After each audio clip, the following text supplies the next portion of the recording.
Hey, what's up, y'all? Pastor Dallas here with today's Real Talk from the Heart. Today's Real Talk comes from the book of 2 Samuel, chapter 17, verses 1 and 2.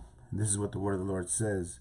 Moreover, Ahithophel said to Absalom, Now let me choose 12,000 men, and I will arise and pursue David tonight. I will come upon him while he is weary and weak, and make him afraid, and all the people who are with me will flee, and I will strike only the king. This morning, as I was meditating on this, just thinking about the rebellion of Absalom against his son, or excuse me, against his father, King David, but then also the treason of Ahithophel, David's personal counselor, and the advice that he gives to Absalom is just appalling. But this phrase right here really stuck out to me in my devotion this morning, right? I will come upon him while he is weary and weak. That is exactly how the enemy attacks you and me. While we are weary, while we are weak, while we're going through difficulties in our life, whether it's our health, our marriage, relationships, man, finances, man, when we are weary and weak, man, when we're just dealing with life, the enemy loves to attack us. And as Ahithophel said here, I will cause him to be afraid. Man, the enemy loves to just instill fear in the hearts of God's people. And he does it when you and I are going through the heartaches, man, the hardships of life.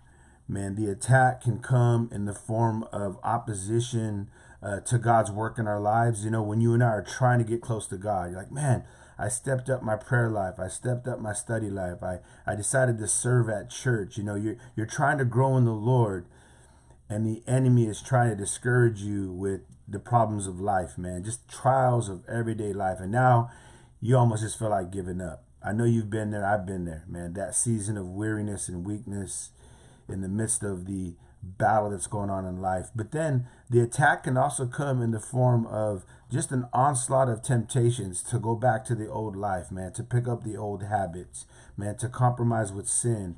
The enemy says things like this: you've been going through a lot lately, and you deserve, right? You deserve to gratify your fallen sin nature. You deserve to get high. You deserve to, do these things to gratify that sin flesh. That is the enemy. That is the enemy trying to get you to fall. And so we've got to be really, listen, we got to be on our spiritual toes, especially when we find ourselves weary and weak, because the enemy's goal is to get you and me to lose hope, listen, and feel helpless. He wants you and I to let go of our confidence in God. And he wants us to feel just overwhelmed and helpless and hopeless. But listen, if you're praying in the midst of that worry and weakness, if you're praying, you're not helpless. And if you're praying, listen, you're not hopeless. And so it's important for you and I to maintain the spiritual disciplines of a Christian. And what are those spiritual disciplines? Well, make sure you're spending time in the Word, man. Personal time in the Word.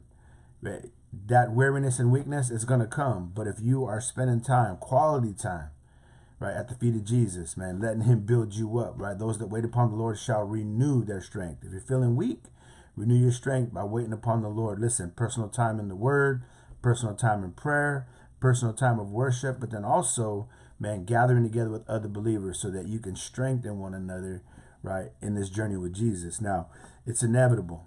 It's inevitable that we will experience times of weariness and weakness. Maybe right now, as you watch this video, man, you're saying, man, I'm going through a time of weary and weakness. I'll tell you what, I've just come out of a season of weary and weakness.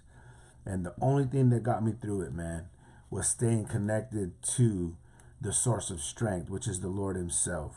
And that source of strength comes through, right, intimate living with him, but also staying connected to the one, man, who himself is our peace. Jesus is the Prince of Peace. He himself is our peace. And in that season of weary and weakness, man, he is the one that, listen, he's the one that gives us hope. He's the one that gives us, man, the help that you and I need. So I want to encourage you with that today. That, listen, weary and weakness comes, and the enemy loves to attack us at that time when we are weary and weak. And so we need to make sure that we're being disciplined to, right, listen, counter that attack with what we've been doing, spending time in the Word, spending time in prayer, spending time in worship, Christian fellowship, right? We can't neglect those disciplines, because if we are neglecting those disciplines during those seasons of wear and weakness, man, we are going to fall flat on our faces, man. We are. Listen, the Lord loves you. I love you too. And I'm praying for you today, especially those of you right now who are going through a season of weary and weakness, and you're just going through it. Listen, I'm praying for you today. I'm praying for you today, and I hope that you'll be praying for me as well. Thank you for tapping in for some Real Talk from the Heart today. I hope you'll like this video, share it. Man, maybe it'll touch somebody on the other side. But God bless you, man. Hope you'll catch me on the next video. Take care.